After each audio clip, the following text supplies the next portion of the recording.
What did you think about the event today? It was amazing. I think the different things that they went over, the experiences, it was just mind blowing time after time again. Like, hey, let's see this. Whoa, let's see this. Same thing. Just amazing.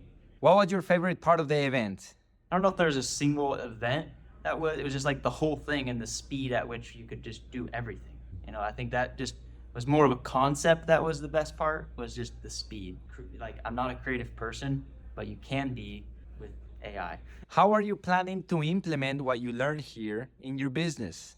Well, a couple different businesses actually. So we do lead generation for companies. We're going to implement it for sure into that. And then creating a new brand for the supplements. We're going to be obviously using it a lot for that as well. From content creation to just efficiencies in the business, streamlining. I really like the assistant part of it. How he talked about having it take your notes and it organizes the notes. Like, I'm going to use that for sure right away.